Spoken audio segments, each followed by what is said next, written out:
Сотрудники Госкомитета по экологии и охране природы Абхазии и министр сельского хозяйства Амиран Какалия совместно с российскими пограничниками на катере вышли в море, чтобы понаблюдать за тем, как осуществляется вылов хамсы и допускают ли судовладельцы нарушения. Рейд состоялся в Гагарской бухте. Именно здесь несколько дней назад местные жители сняли видео, как турецкие рыболовецкие сейнеры, нарушив 500-метровую зону, осуществляли улов рыбы. Этот факт вызвал крайнее беспокойство общественности.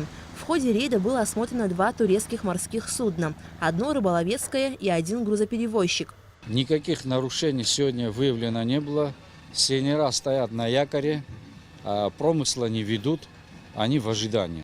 Досмотровая группа проверила документы у капитанов и команды на право рыболовства, на судно и на орудие лова, а также ознакомилась с записями в промысловом журнале, в котором ведется учет улова рыбы. Данный корабль, который занимается рыбным промыслом, это фирмы ООО «Сухрыбхоз».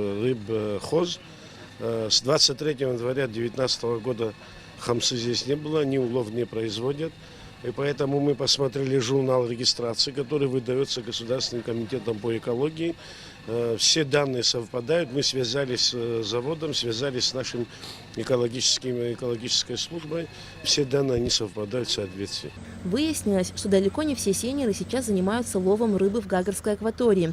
К примеру, по словам одного из капитанов, почти 2 недели это рыболовецкое судно не осуществляло промысел хамсы из-за того, что вследствие повышения температуры воздуха потеплело и море. Экологи этот факт подтвердили. Общественность обеспокоена тем, что многие суда не только нарушают запретную зону, но и осуществляют незаконный улов другой ценной рыбы. О нарушениях правил Путины говорили и на самом высоком уровне.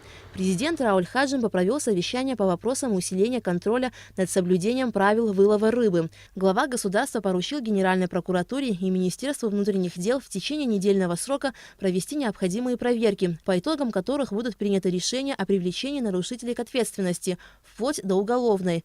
Кроме того, соответствующие наказания ждут и руководителей предприятий, занимающихся добычей и переработкой рыбы. Контролировать ход Путины будет и общественность. Люди намерены обратиться с письмом в Госкомитет по экологии и охране природы, а также в Парламентский комитет по аграрной политике, природным ресурсам и экологии с требованием запрета промышленного лова рыбы в Гагарской и Пицунской бухтах.